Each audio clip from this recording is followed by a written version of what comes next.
How's your day going? It's going well. Nice. Um, just trying to figure out like which to prioritize like what I should do next. Did you say which ant to prioritize? Well, no, I mean just what to prioritize, like what activity Okay. to Oh, you prioritize. said act. Okay. I think you said ant. I'm like, probably the one that's gonna pay you. Yeah, Uh, exactly. I mean, okay. I was thinking about it a little bit. I don't think I'm gonna do that for free. I don't think it's Yeah. worth it. Yeah, because I mean, like, I, there's a reason they say you get what you pay for, and there's no such thing as free lunch, right? Like if you're not charging, you're not gonna really have buy-in from them, whether or not like they are going all in on giving you all the inputs that you need, or just they're going to take it for granted. Like not in the sense that like they're not going to appreciate it, but Yeah, there won't be the same sense of, okay, this is a priority for us, we're paying for it, we're getting value for it, right? yeah, 100%. um and yeah, and then at the same time, on your end, you obviously want to be doing work that you're compensated for. So if you start getting paid for other clients, then you're going to prioritize that, right? So I think it's only fair on both sides, and it makes sense on both sides that you want to take on clients that you're getting compensated for, and creating a win-win scenario where there's a fair exchange of value on both ends. Yeah, agreed.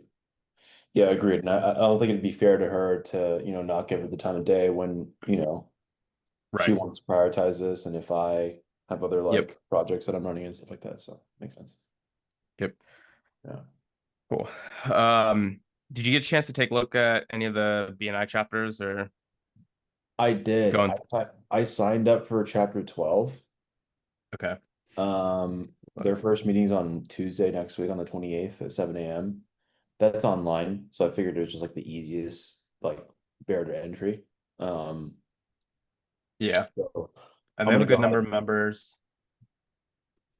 Sorry. That's a lot. They have a good number of members. They pass a lot of business. Yeah. So it's a pretty good mix. Let me see who they have in marketing. I So, I searched them up too, yeah. Um, they so have they have Keith Ember Claudia. at Startagix, which is more like public, really like PR. Um, Yeah. Oh, okay. Okay. This is the chapter that Jack Saguri is in. Okay. Yeah. So they have PR, they have a web designer, and then they have like branding. So they don't have anything like CRM marketing automation. So that's honestly perfect. yeah, I mean, it looks like that was the case too. So I think I'm gonna, yeah, try and Did I see. send you that one? I thought You did, yeah. okay, cool. Yep, yep. That was the first one. I Okay. looked at a few. I mean, it was like if you were hybrid, if you were in person, and I was like, I mean, realistically, with my job right now, it's gonna be very hard for me to like attend every single meeting Right. in person. Yeah. So I figured it was just like easier to do. I mean, like I'm sure it's more effective to go in person, and for me in particular, like I'm better, I think in person. Um, but yeah. That's kind of why I like our format where it's hybrid once a month in person. Because I mean, Mm. like I travel a bunch, but I make a note now that like, okay, the first Wednesday of the month I need to be in Manhattan, and I need to like plan my travel around that.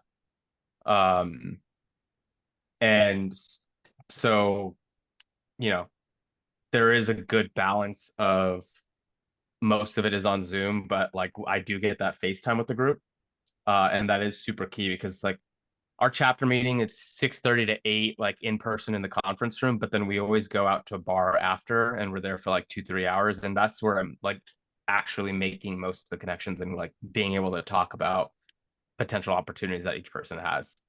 Honestly, yeah. That's But I mean, so I would say don't do a fully in person, like explore either fully virtual or hybrid. But I will say, maybe not for this chapter in particular, but generally speaking, chapters that are fully online, they have a hard time maintaining that same level of like Synergy. business Yeah, synergy and like camaraderie. I got you. This chapter, I'm sure they're probably doing a lot of stuff in addition to the weekly meetings, right? So they're probably doing like a monthly happy hour that's on top of the um the Zoom meetings each week. So I Yeah. would keep like make sure you ask about that. Like, hey, I know you guys do everything on Zoom as far as official meetings, but are you also doing in-person events outside of that? That's fair. And how frequently? Yeah. Because I mean, like obviously if they're doing that much business, like that's on average, like each person in the chapter is bringing in $100,000 from this. Hmm. So Makes sense. And it yeah. seems like there's like a good amount of like real estate and law folks in there as well. So Yeah, exactly. So like right off the jump, you could do that person, that person. right. There's like multiple real estate agents, fine jewelry, you could interior architecture, yeah. Um, title services. Yeah, there's so much real estate in here. That's crazy. Yeah. There's a ton of real estate in there. So but that's also another thing that like in some cases it kind of it juices up the numbers because if you have uh a chapter that's really heavy in the real estate, like a lot of that could be from a couple of like home sales, right? Right. So it could be like artificially Pumped skewing up. the numbers, or most of the business could be concentrated in the real estate space. And like you also want to know, okay, how much is the web designer bringing in from this group? Hmm. So getting that kind of information is important too. Okay, that's fair. Yeah. And then, just do a one-to-one with this person and say, hey, do you do anything like, yeah, she just does web design. So she doesn't have a CRM. You could honestly create a really good referral opportunity with her saying, like, hey, anytime you build a website, I can bolt on chat widget, contact form, things to like lead capture from there. Yeah. And I'll give you a percentage of recurring revenue for anyone that you refer to me. Just give her Yeah. like 20%. Okay. So yeah, the web designer in my group, she's passed me like 6 referrals. So every month I just send her like $200. That's awesome. So That's awesome. Sweet. Okay. Um, thanks for sending these out, man. I think that the main question that I had today is like how what is the ICP for GHL? Right? Like okay. that's the main thing I want to focus on. Because I think that changes how I pitch to people. Like I was realizing that um and I guess maybe it's more so that like I haven't played around with the tool enough, but I just don't know what the product market fit is. So Okay. I'll just I guess like kind of leave it open. Like I mean, generally how I go about, software sales is like I try and determine, you know, what are the personas that buy, what are the sizes of those companies that buy, um, what is like their pain, what are the personas within that company that do or experience that pain, um, and so on and so forth. But I guess I'm trying to place a dollar value, like monetize the pain a little bit. And I'm having Yeah. trouble kind of like putting that together. Um, Okay. So I think the my answer to this question kind of it remains the same as far as like I adopt the pitch on the fly depending on who I'm talking to. So yeah, like literally example yesterday, I signed up 3 accounts and they're all one person. There's one guy that has 3 different organizations that he needs tools for. And so I literally said like, hey, look, I'm going to give you this one product. We're going to set up 3 accounts for you. They're all going to be billed separately. I'm going to set up different accounts for each one, but you're going to use a completely different set of features or find value from a completely different set of features for each one. Yeah. So, Josh, sorry, give me 1 second. I'll be back in like yeah, literally 5 seconds. 5 seconds. yeah, no worries.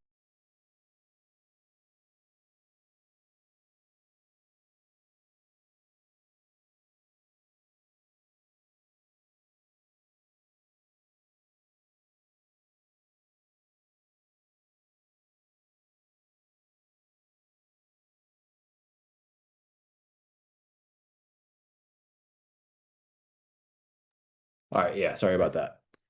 No worries. All good. So So yeah, yeah. so the guy yesterday I talked to, he's a former police officer. He now has 3 different businesses or organizations that he's running. The first one's like a home or it's a construction business. So it's called Tactical Construction Pros.com, right? So that's the first one. He also has a coaching and supplements business like for working out. Okay. And it's like mindset training. And then the third thing is a nonprofit called the Urban Warrior Project.org.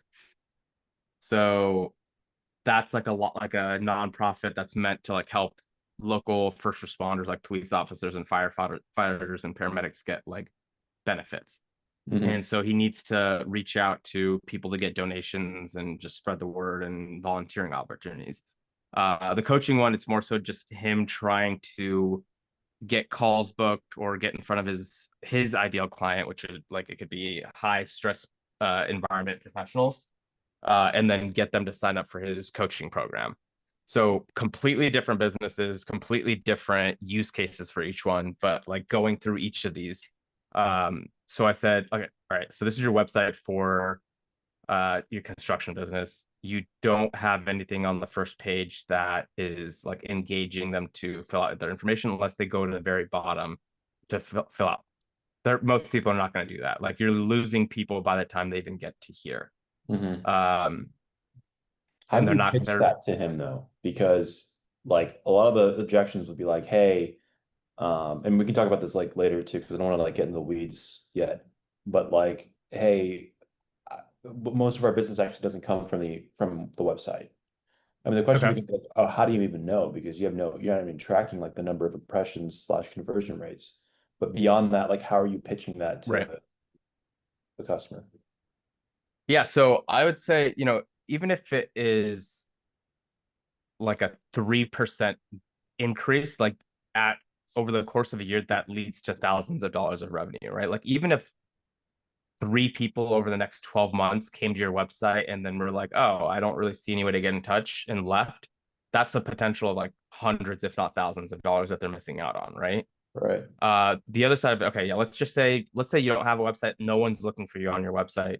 They're going to your Instagram page or they're going to your they're looking just for, let's say, tactical construction. What are they? Littleton. Let's just say they were going to Google, right? Um, they're gonna look at your Google reviews page, and if you only have 29 reviews, like that's not terrible. Like there's definitely businesses with less. But if Uh, I were to do construction, Littleton, Colorado, and um, I'm seeing companies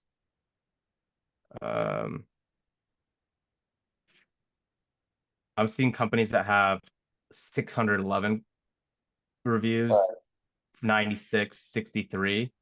Like they're not showing up here. Right. And that's realistically the first way people are looking for a contractor, right? They're going to go to Google, they're going to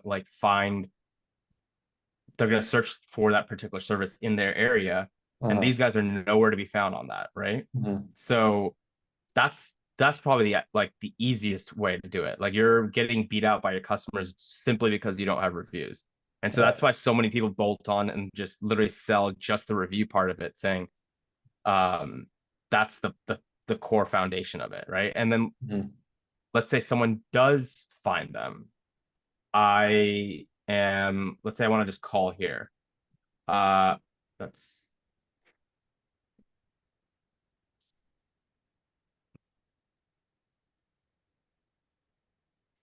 Uh, actually, they don't. Yeah, they don't even have a profile here. This is a different one in Connecticut. Right. But if they call this, like, what are the chances of them answering? Hmm. This might be a little bit more specific. Like, okay, does the does the client do they have someone actively answering all their phone calls? Are they missing phone calls? But that's the next layer of it, right? Like if assuming I find them on Google, assuming that I actually want to take the next step and call them, do they have someone to actually answer that lead? If they Hmm. don't, they're missing that out because if they don't answer, I'm just going to go to the next person in Littleton, Colorado. Right. Well, so how would you automate, like if somebody's calling and they're missing the call, like do you add voice AI on there, right? But then another Yep. common objection is like, hey, our customers, especially in, like law or medical, are more So sophisticated. They wouldn't want to yeah. respond or talk to an AI agent. Like, how would you respond to that? Yeah. So, all right. So, you know what? Look, we won't even use the voice AI agent. Like, let's assume your call gets missed. At the very least, put a text AI agent in place or a missed call text back saying, hey, you know, sorry we missed your call. We'd love to get you on the calendar for a consultation or an intake call. Hmm. Feel free to grab time here. And then includes the calendar link. Right. But So then, even if you're not immediately answering the call, at least you're getting back to the lead right away. right. And then the question though becomes, sorry, I'm just playing like devil's advocate here, just like objections on top of each one another. But then it's like the value is for us to be able to respond immediately to these customers, right? And Yep. if we're just sending them a text back with an appointment link, they could call, let's say in a plumbing business and they have an emergency, they're just going to call another plumber, right? And deal with the issue immediately. So like, how does that help with, you know, So the reality is that the the customer doesn't they just want to feel like they're being addressed, right? Now, if you call someone and by the time you hang up, like by the time you're even dialing another business, if you get a text back immediately, psychologically, you're gonna lean towards responding, like opening that text right away and seeing what they're saying to you, right? So if they immediately apologize and say, "Hey, we're so sorry," like what's going on? Here, I'll show you. Hold on one sec. yeah, Let me find an example. I'm listening. Be right back. Um,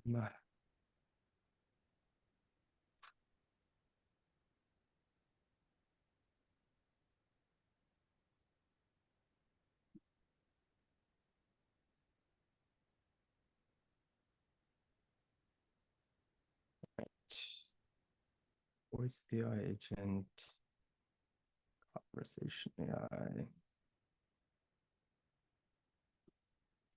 Okay, so if I were to go, I need to figure out which one of these it is.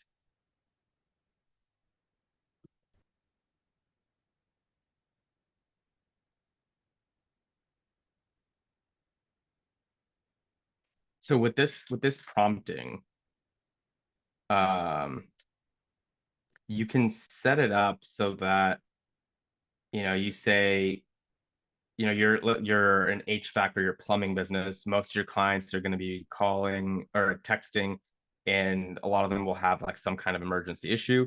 We want them to feel like they're being addressed and show empathy and find out what kind of emergency they're like.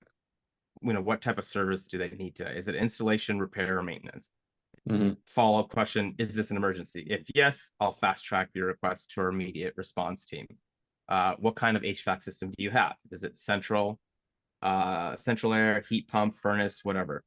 So let me go into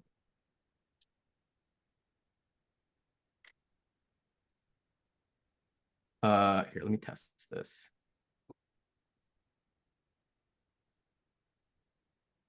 AI agents conversation.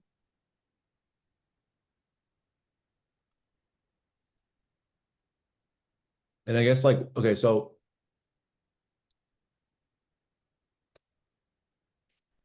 Okay, so it's got like knowledge base and stuff like that. Okay. Yep. So like Um, what what type of customers, I guess this is more of like a high level strategic type of questions. Like what type of customers are like obviously this type of customers that like want to grow their business and actually scale, right? Instead of like and maybe like be creative, think outside the box. But the issue is I feel like a lot of these small businesses, especially if they've been around for a long time and there hasn't been much change, right? Like they're going to stick to their old ways. Like there's a reason why they're not still in 2025 like using these systems and doing this right now, right? For their business. So it's like there's a it's sweet like spot. if they haven't changed anything yet, why are they going to do it now? Is that kind of the question?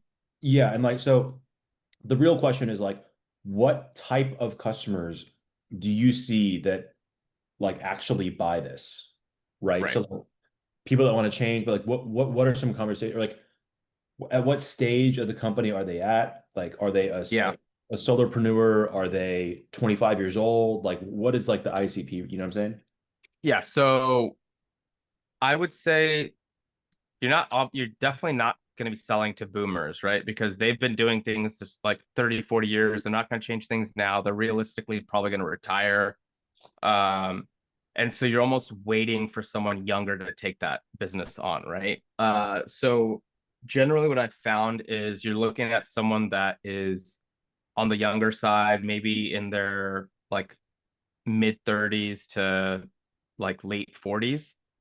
Um, and they either recently started the business and um, they've gotten to a certain point like organically, but things are starting to get a little busy and chaotic where just doing things on a whim without any system or rhyme or reason is just like it's becoming a bottleneck.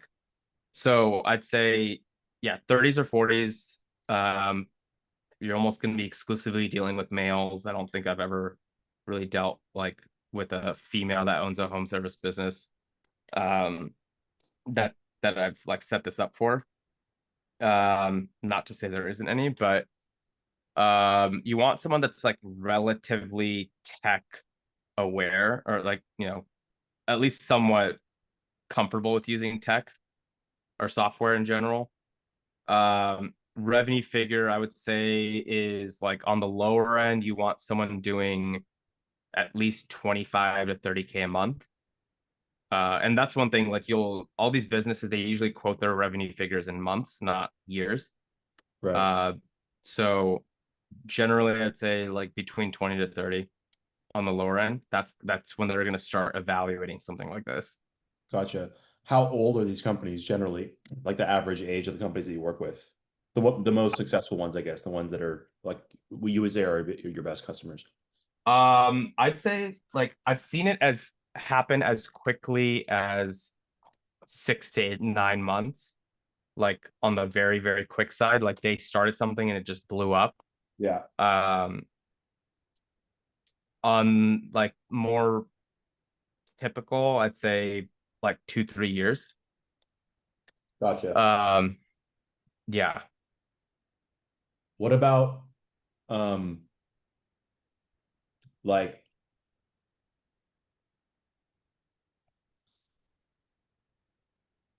okay, okay.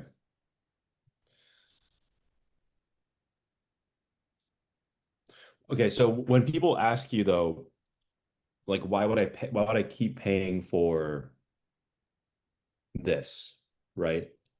Um Obviously you're pitching it as like a CRM software, like you're reselling a CRM software to them. Um Do you ever get that sometimes? Like, hey, like, why am I still paying, whatever, $200 per month or whatever it is? Is it just for them to use the CRM and that's it? Or are you providing additional value on top of the retainer? Um, yeah, I mean, for the Or let me ask you this way, I guess. When you're initially pitching this to your customer, what is your pitch? Are you like, hey, I implement a CRM software, right? Or I sell a CRM software that you can use for as long as you pay the subscription. I'll handle all the setup and all that kind of stuff? Or is it like, I am a sales and marketing agency, I help implement stuff, and this is the tool that I use in the back end to do this. There's a retainer that you pay me per month. Yeah, But so I technically sell the software through both LeadBuddy, and from there it's strictly the SaaS part of it. And then okay, I also sell it from my for my consulting business, like my actual digital marketing agency, which is CADS.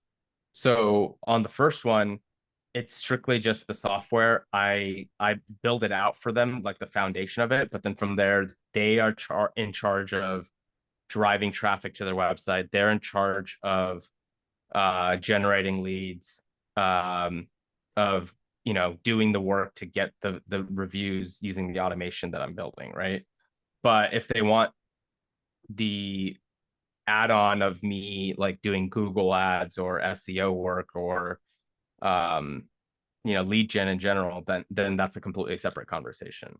But got so it. through LeadBuddy, they're just paying for setup that like that's to create the actual account and all the automations and have the engine in place.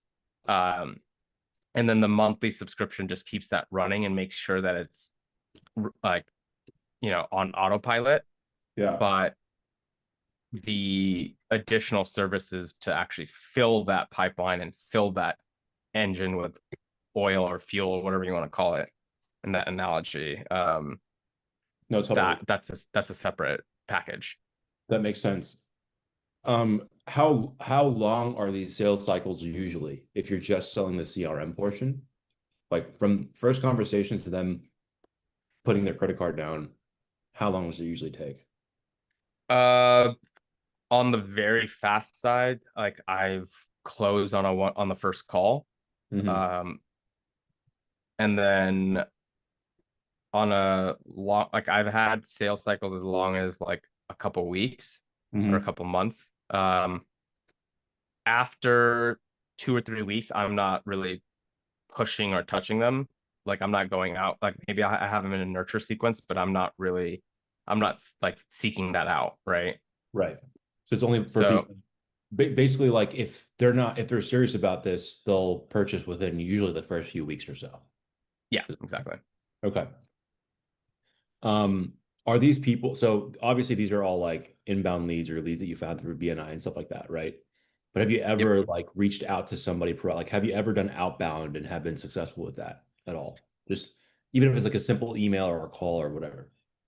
Uh, I've done some cold calling and I've got maybe one or two clients that way, but the clients that I've churned have been from those outbounds.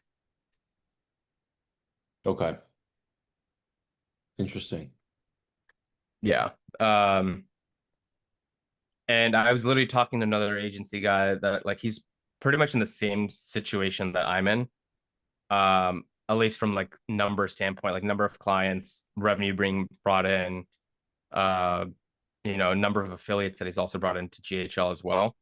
And he did a bunch of outbound and he found that he did ads and he also did a bunch of content, and the leads that he was getting from those were lower quality. I see. Like they would sign up but then they would churn after 3 4 months, whereas my average customer length is, I don't, I have customers that have been with me since the very beginning and they haven't dropped, and I'd say on average my like my lifetime value or like duration is over 24 months. Right. So Okay. So basically it's necessary to like network and create like a yeah, group where you can find people that actually need this or are actively seeking it out. right. Are the Yeah. people are the people that come to you, are they more like, I know what a CRM is, like give me a CRM, or are they like, I want these outcomes, I don't know how to optimize my business. Oh, look, there's this like shiny new thing that Shop's showing me. This looks cool. Let's go with this. Um, I would say they are aware of a CRM, but they don't know that. I lump it into two categories. One, they know they need a CRM, but they don't know like what to look for. They've maybe only heard of Salesforce and HubSpot, and that seems intimidating. And it doesn't seem like a right fit. And the other category is they feel like they have a bunch of leads, but they have no system. They don't know, like, they have no way of tracking anything, and they just don't know where any of their leads are going. So those are the two types of profiles I'm dealing with for the most part. Gotcha.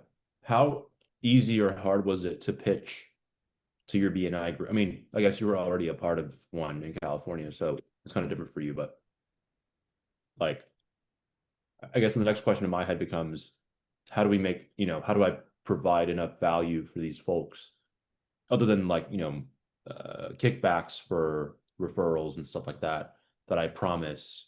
Because if I'm a part of a BNI group, right? Like I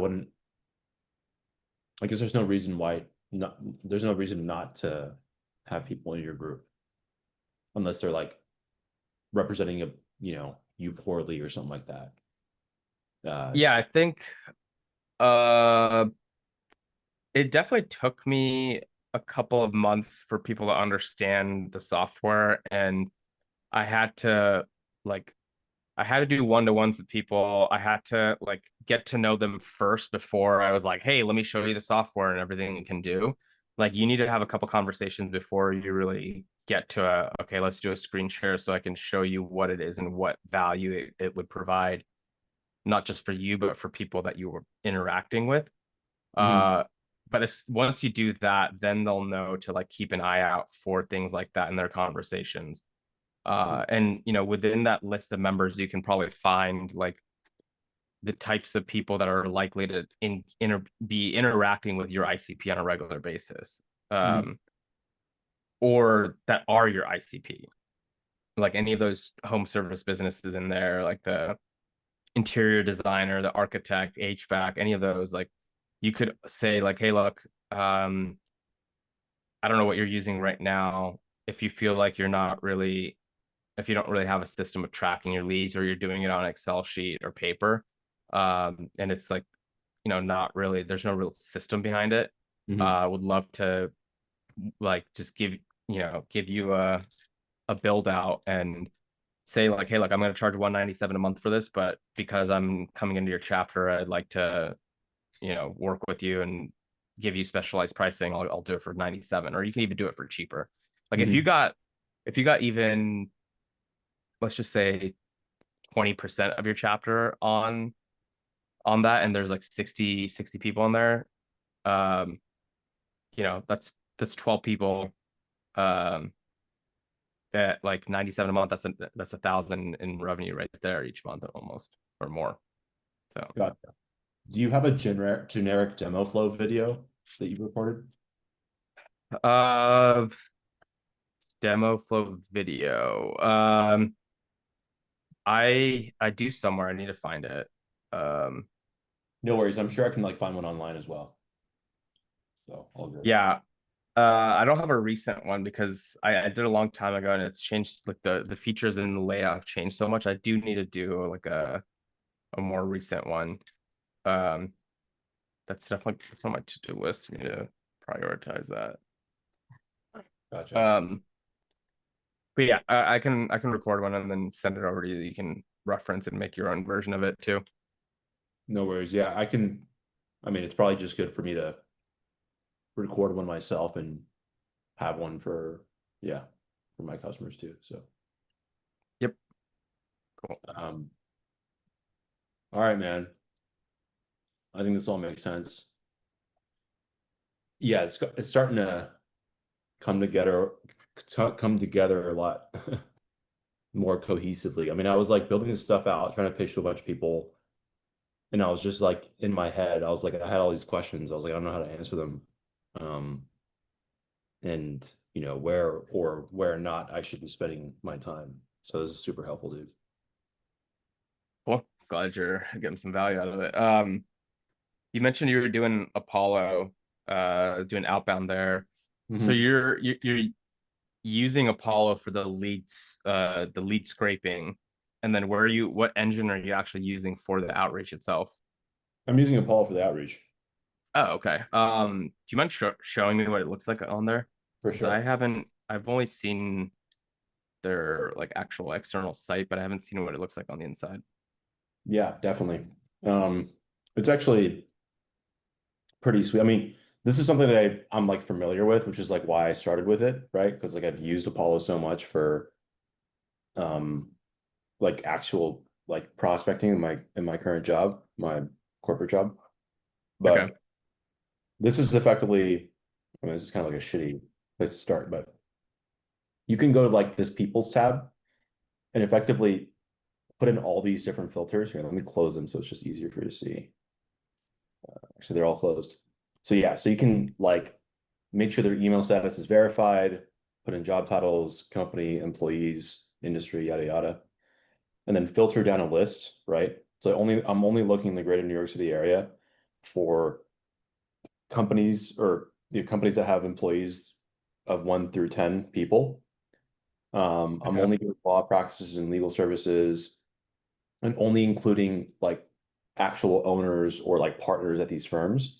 And it Okay. gives me a full list, right? So there's 2,200 Okay. people that fit these filters, these descriptions.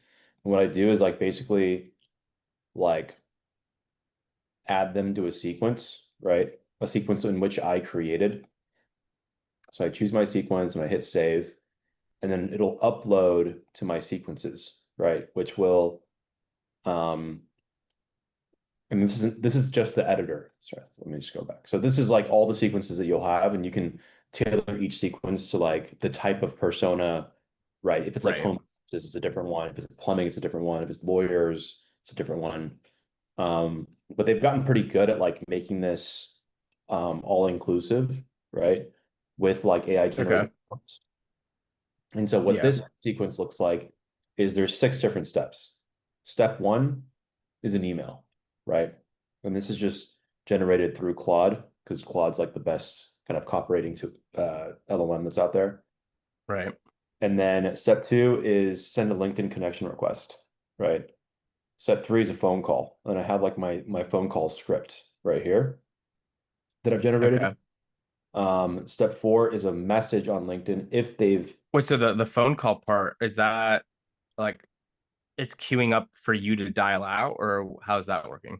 correct. So it'll show up in tasks, right? Where Yeah. like after you can either automate the email or you can send it manually. And then you can, after you send the email, it'll like give you a task and say, hey, call Sarah Matz at Edelman Matz, right?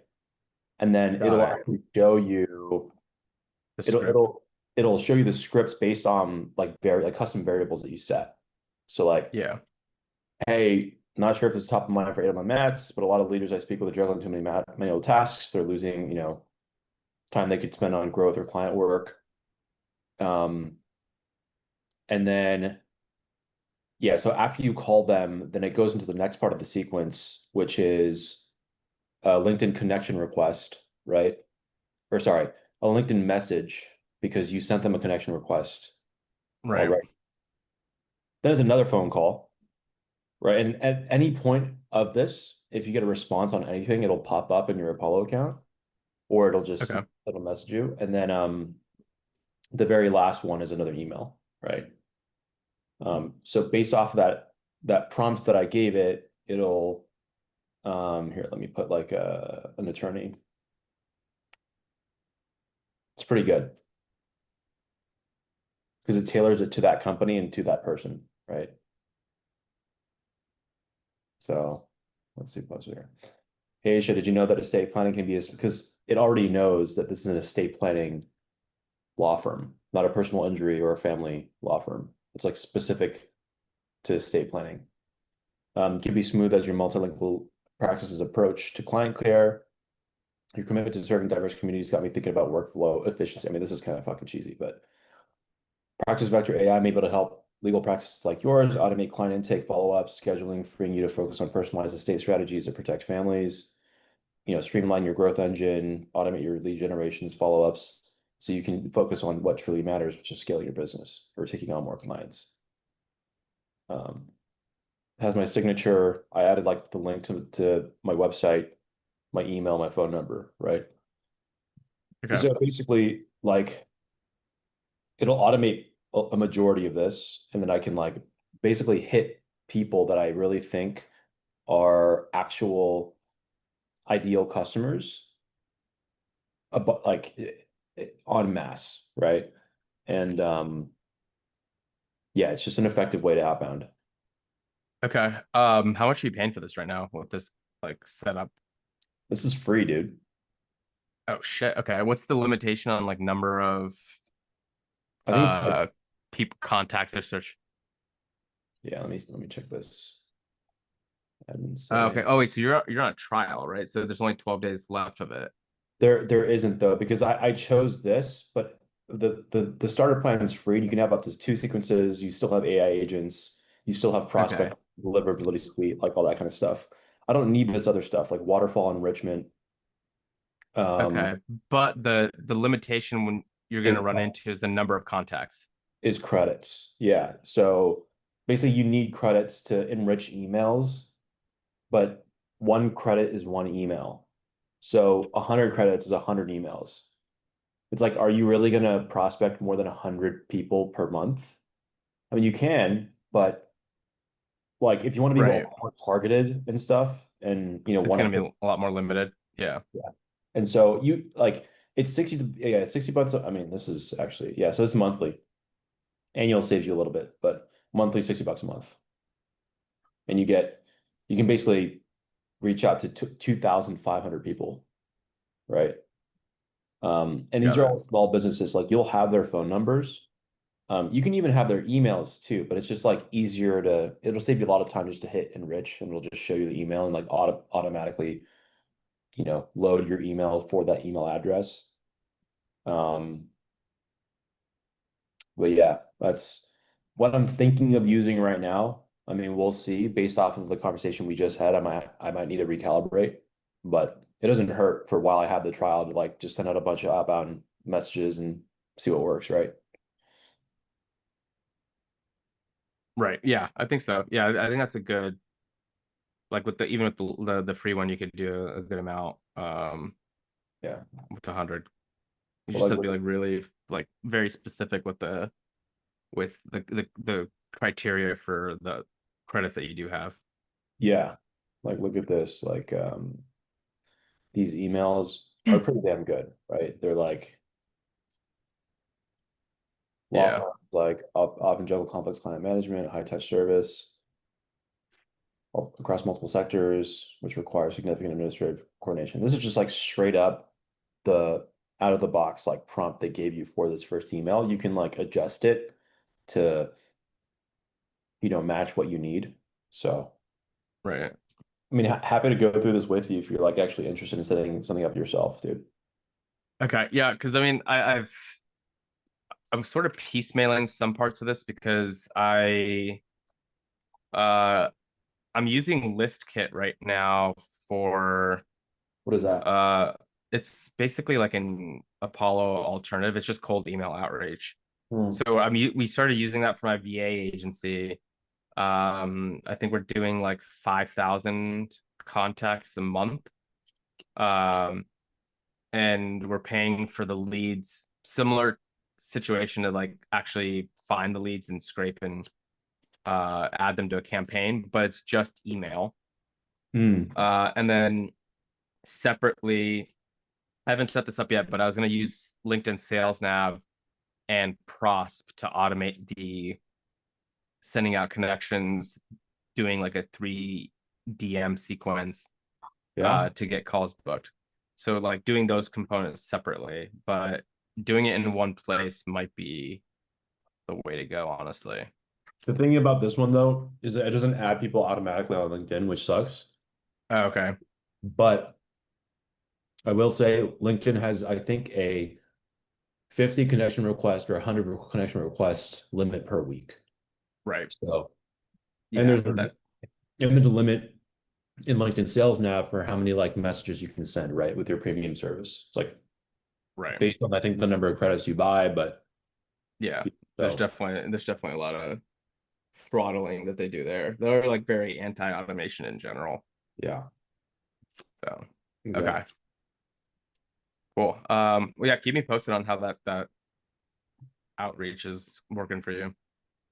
Are you just starting the prospecting, or have you been doing this for a little bit?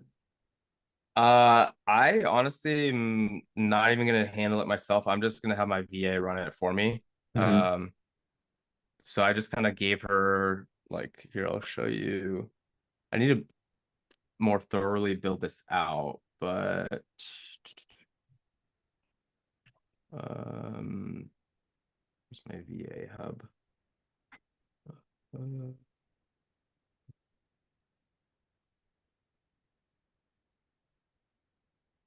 so I am targeting, let's say, oh shit. I'm targeting marketing agency owners, professional services, and then home service. And I need to build out like what that looks like as far as how I can help them and what the sequence is going to be. Hmm. Um, hold on, there's another, and then I am having this be the script as far as what the outreach looks like over the course of the week. Okay. So yeah, 3 different target audiences, 2 specifically to push LeadBuddy, and then the other one's going to be for them like on the affiliate side to sign up for high level Hmm. as an agency. Gotcha. Yeah. Are you making a decent amount off the affiliate business? uh Last month I there's 2 layers to the affiliate part of it. I get paid directly by high level for every agency I bring on, and then I also use a white label service called Extendly for my support. Like they handle all of my support and onboarding. So there's Hmm. 2 layers to that. Last month from GHL affiliate, I got 1,700, and then on from the Extendly side, I got 1,200. So like almost 3,000 from like affiliate. For Um, you get paid per month on this. yeah. So So it's 3K for uh per month for doing nothing. yeah, well the last month was a little bit higher because I had one client pay for the quarter, so that I won't get that same amount. So this month it'll be like 1,200 and 800 instead. Uh-huh. Um, but still, yeah, pretty solid affiliate program. That's unreal, dude. Yeah. Um, and like they have a program where if I get 50 agencies on the highest plan, they'll pay for an electric vehicle. So that's like I'm hell bent on trying to get that goal by next year. By like June of next year. I don't know how realistic it is that timeline, but I just trying to set like a really aggressive time goal on that. That's hilarious. Electric vehicle. Yeah, dude, I'll show you what it looks like, their program. And I mean, you can do the same thing. I don't know, like if you want to go that route, but if you get 50 active high level pro accounts, they're on the 497 plan, they'll pay 750 bucks per month, and they'll pay $1,500 for like a down payment essentially. Huh. And then if you hit 75, that number jumps up to 1,300. So with this one, you could probably get like a Model Y, or I don't even know like what's a comparable EV. You could probably get like an Acura EV with that too. And Yeah. then this one you're looking at like Porsche Macan. That's Yeah. hilarious. And that's also, this is if you're hitting 50, that means you're getting 10K a month in commissions plus 750 for a car. Right. But is that only if So they stick like as long as they stick with it? Right. yeah, so as long as those 50 agencies, as long as you have 50 active agencies, they'll pay you that. I see. That's So unbelievable, dude. yeah, dude, there's guys like Dominic Baptist. Um, this guy fucking makes like 25K a month from just GHL affiliate revenue. How did he do that? He just had a huge YouTube following, and now he like bought like a demolition business. I guess he bought that one, and then he literally just doesn't do anything besides like making a couple of videos a month now. But yeah, he literally just does content. Did he ever sell Go High Level? Yeah, he did. Sorry, did he ever Uh, sell? Yeah. Sorry. yeah, he had his own GHL agency. I think he still does, but he's not actively trying to get clients on that now because it's more lucrative for him to just get more agencies on GHL. Yeah. Right, because he's getting paid like on average like 198 per each agency that stays on, and like his average client size is probably 100 to 150, right? So it's more lucrative for him to just go after agencies. Yeah.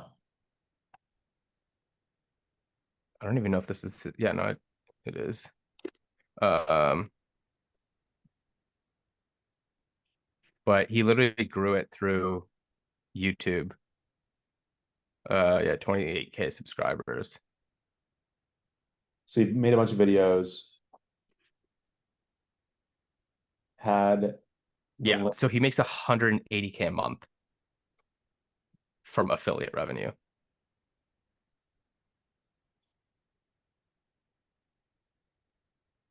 That's unbelievable, dude. Yeah, it's 983 referral. That's fucking nuts. Maybe we should just be creating content and doing this stuff.